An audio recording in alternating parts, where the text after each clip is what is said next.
Shalom Bapak Ibu Saudara-saudara yang terkasih dalam Kristus Yesus.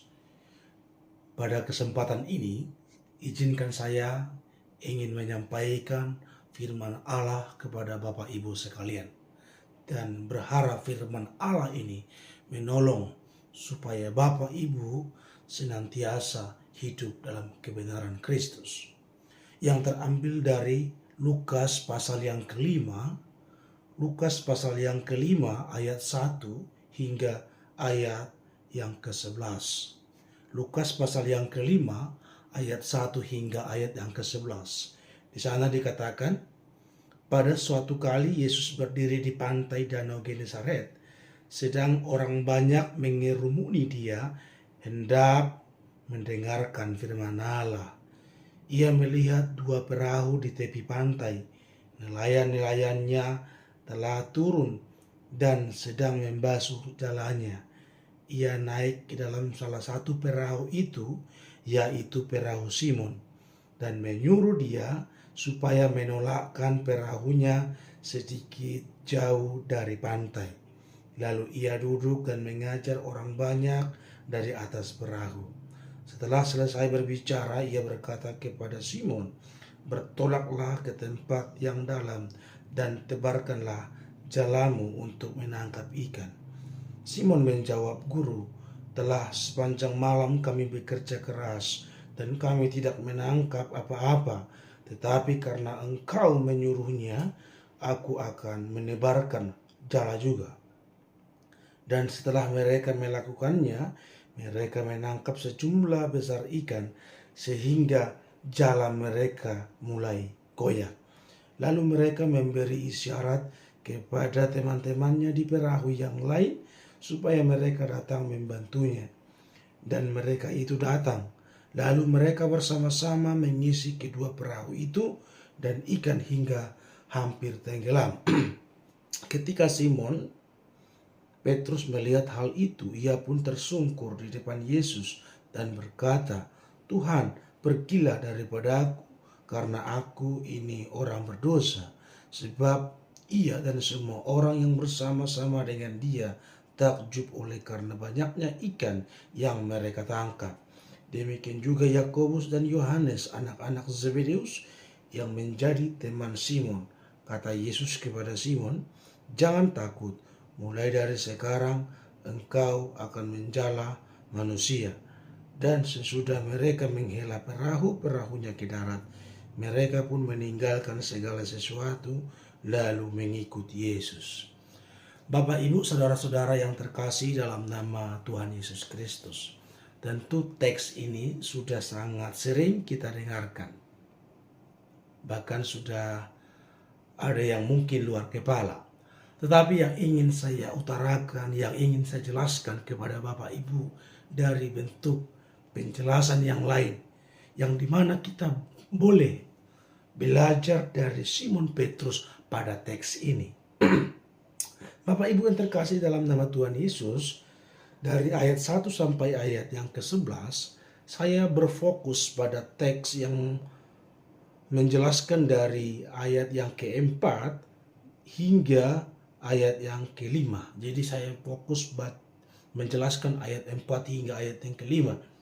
Di sana dikatakan, setelah selesai berbicara, ia berkata kepada Simon, "Bertolaklah ke tempat yang dalam dan tebarkanlah jalamu untuk menangkap ikan."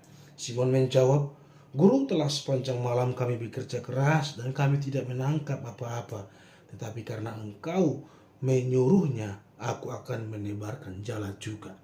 Bapak Ibu yang terkasih dalam nama Tuhan Yesus, dalam dunia akademis, sesuatu ketersinggungan bila ada seseorang mengomentari atau seseorang terlalu terlibat kepada jurusan atau program pendidikan seseorang, kalau memang itu tidak bidangnya. Contohnya, ada satu jurusan si A, jurusan kehutanan, yang si B jurusan perhotelan. Coba yang si A ini ketika ingin mengomentari atau ingin mencoba menggurui si B Ya tadi kan si A itu jurusan kehutanan, yang si B adalah jurusan perhotelan. Tentunya yang si A ini mengomentar tentang perhotelan kepada si B, seolah-olah dia menggurui. Tentu si B itu bisa tersinggung. Atau sebaliknya, si B mengomentari tentang kehutanan terhadap si A. Si A itu juga bisa tersinggung. Bapak Ibu yang terkasih dalam nama Tuhan Yesus, saya mengangkat tema pada saat ini yaitu open-minded. Apa itu open-minded? Open-minded itu mencoba berpikir luas atau buka atau keterbukaan dalam berpikir. Ya, artinya tidak sempit dalam berpikir, tapi dia mencoba mengambil dari dimensi lain, mencoba membuka wawasannya dari perspektif-perspektif orang lain, sekalipun dia tidak membidangi hal tersebut. Bapak Ibu yang terkasih dalam Kristus Yesus, kalau kita lihat pada ayat 4 hingga ayat yang kelima, di sana kita bisa jelas mengetahui ketika Yesus datang ke danau Genesaret, ya, dia pada ayat yang keempat, Yesus mengatakan bertolaklah ke tempat yang lebih dalam. Bapak Ibu, kita tahu bahwa profesi Yesus tentu bukanlah seorang nelayan. Kita melihat ayah Yesus adalah seorang pekerja atau tukang kayu. Otomatis Yesus juga sebenarnya ahli dalam hal itu dari turunan daripada orang tuanya, si Yusuf. Sementara si Simon Petrus adalah seorang nelayan dan dia sudah bertahun-tahun bekerja dengan satu profesi itu. Dan dia dari kebutuhannya sehari-hari, dari kehidupannya sehari-hari, yaitu berasal daripada nelayan itu, hasil daripada tangkapan ikan itu. Artinya Bapak Ibu, dia sudah profesor, artinya sudah ahli di bidang tersebut. Tetapi yang uniknya Bapak Ibu yang terkasih dalam Kristus Yesus, pada teks ini justru Yesus yang adalah seorang pekerja atau seorang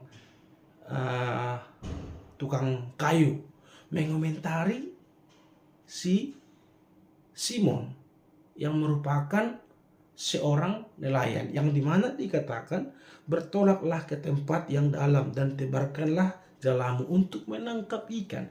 Nah, apa jawab si Simon? Guru, telah sepanjang malam kami bekerja keras dan kami tidak menangkap apa-apa. Bapak Ibu yang terkasih dalam Kristus Yesus, kita bisa melihat bahwa secara umum ketika seseorang ingin menangkap ikan tentu terjadi atau dilakukan pada malam hari. Saya tidak tahu apa yang menjadi alasannya, tetapi sekilas saya memahami mungkin supaya ikan itu tidak melihat keadaan atau ketika tidak melihat jala tersebut. Ya, kurang lebih seperti itu yang saya pahami. Itulah sebabnya menangkap ikan biasanya dilakukan pada malam hari. Tetapi di sini Yesus menyuruh si Simon itu bukan pada malam hari. Terlihat pada ayat yang kelima, sudah sepanjang malam dia bekerja keras. Tapi pada saat itu kurang lebih pagi sampai siang hari Yesus berbicara. Artinya itu kondisi terang. Yesus menyuruh dia. Artinya dari segi profesi, dari segi kejuruan Bapak Ibu, si Simon ini kan bisa berkomentar. Dia bilang begini, Yesus itu jurusan apa? Ya, kamu itu kan seorang pekerja atau tukang kayu. Aku ini adalah seorang nelayan yang sudah bertahun-tahun saya bekerja keras dan hasil dari nelayan tangkapan ikan itu adalah untuk kehidupan sehari-hari. Artinya Simon bisa menolak secara dari segi kejuruan. Ya, Bapak Ibu ya. Makanya tapi apa yang dikatakan Simon? Apakah dia ngotot? Kau itu siapa?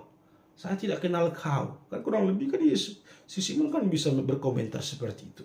Tetapi justru si Simon mengatakan, Guru, telah sepanjang malam kami bekerja keras dan kami tidak menangkap apa-apa. Nah, ada kata tetapi, ya. Jadi tidak berhenti sampai di situ. Dikatakan, tetapi karena engkau menyuruhnya, aku akan menyebarkan jala juga. Artinya Bapak Ibu, si Simon ini melihat Yesus ada yang seorang tukang kayu, dia tahu akan hal itu. Tapi ketika dia si tukang kayu itu menyuruh atau mengomentari si tukang ikan atau si nelayan ini, Simon tidak menolaknya. Dia mencoba open minded. Ya, siapa tahu mungkin apa yang dikatakannya benar. Ya mungkin saya itu sudah bertahun-tahun melakukan ini, itu, hanya itu saja yang aku ketahui. Mungkin ada versi lain dari seorang si tukang kayu itu. Jadi dia tidak mentok hanya itu saja. Dia berusaha untuk melihat dari dimensi lain bagaimana untuk menangkap ikan. Tidak hanya untuk malam hari mungkin. Mungkin ada di jam-jam tertentu. Jadi si Simon open minded.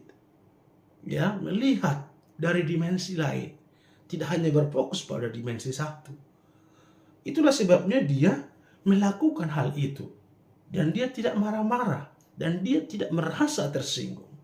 Tentu kan ini juga dalam hal kehidupan kita. Ketika seseorang mengomentari yang bukan bidangnya. Tentu kan kita bisa tersinggung kan. Tetapi si Simon open minded. Bahkan dia dalam teks ini pertama kali ketemu dengan Yesus. Tetapi dia tetap belajar open minded dan patuh terhadap Yesus. Bapak Ibu yang terkasih dalam Kristus Yesus. Apa yang terjadi ketika si Simon itu open minded, taat kepada perintah daripada Yesus? Di dalam ayat yang selanjutnya dikatakan, dan setelah mereka melakukannya, mereka menangkap sejumlah besar ikan sehingga jala mereka mulai goyah. Artinya apa? Di balik open minded, di balik ketaatan terhadap Yesus yang bukan jurusannya, ya, ada hasil yang memuaskan. Yang dimana sudah satu malam, telah sepanjang malam dia bekerja keras, tidak menangkap apa-apa. Tapi ketika dia open minded, ketika dia membuka pikirannya, tidak monoton, akhirnya menangkap sejumlah besar ikan. Bapak Ibu yang terkasih dalam Kristus Yesus, apa yang bisa kita pelajari daripada teks ini? Apa yang kita bisa pelajari? Bapak Ibu, sesuatu yang kita miliki tentu hal yang berharga bagi kita.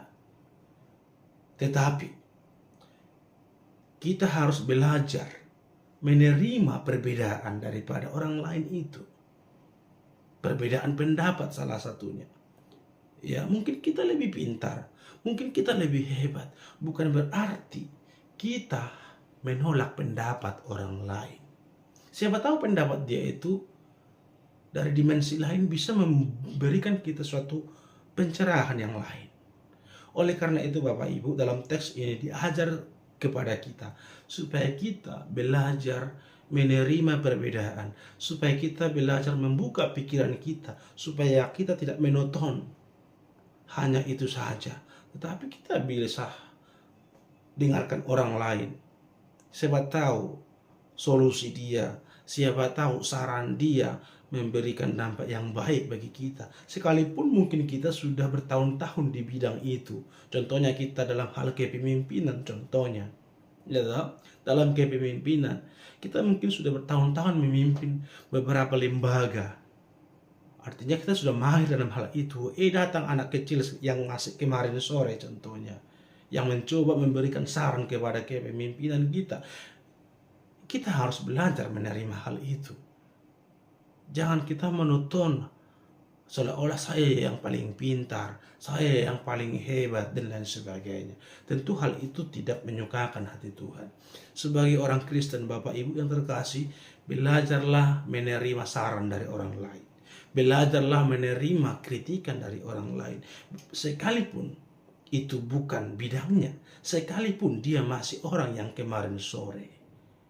Atau sehingga dengan hal itu memberikan sebuah pengetahuan baru di dalam kehidupan kita. Oleh karena itu Bapak Ibu yang terkasih dalam nama Tuhan Yesus, belajarlah open minded, belajarlah terbuka Belajarlah menerima perbedaan, belajarlah menerima kritikan dan saran dari orang lain sekalipun dia masih kecil atau masih remaja atau masih pemuda atau bahkan itu bukan bidangnya.